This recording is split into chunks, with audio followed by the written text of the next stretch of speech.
బంగ్లాదేశ్ కోరిక కూడా ఏంటంటే వాళ్ళకి టోర్నమెంట్లు నిర్వహించుకోవాలి, వాళ్ళ దేశంలో టోర్నమెంట్లు నిర్వహించుకోవాలి. అంటే మన భారతదేశము స్వతంత్రంగా మనం నిర్ణయించుకుంటాం, నిర్వహిస్తాం గ్రాండ్గా.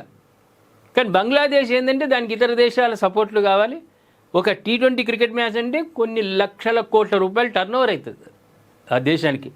ఆర్థిక పరంగా కూడా చాలా నిలదొక్కునే అవకాశాలు ఉంటాయి. కాబట్టి వాళ్ళు కూడా కోరుతున్నారు, మాకు ఒకసారి ఈ నిర్వహణ చేసే బాధ్యతలు మాకు ఇవ్వాలి అనేసి బంగ్లాదేశ్ కూడా డిమాండ్ చేస్తుంది. అంటే 28 అండర్-19 వరల్డ్ కప్ నిర్వహణపై బంగ్లాదేశ్ కూడా ఆసక్తిగా ఉంది. స్నేహపూర్వకంగా ఆటలు నిర్వహించుకునేదానికి భారతదేశం ఎప్పుడు సపోర్ట్ ఉంటుంది. కానీ మీసాలు లూతాం, తొడలు కొడతాం అని ఎవ్వడు మన మీదికి అన్నా వాళ్ళు మన జోలికి రాకుండా ఉండడానికే ప్రయత్నం చేస్తాం. మన భారతీయుల యొక్క నైజం అది. శత్రువు అయినా సరే ఇంటికి చొచ్చుకొని వస్తే ఆదరించి భోజన తాంబూలాదులు ఇస్తాం మనం.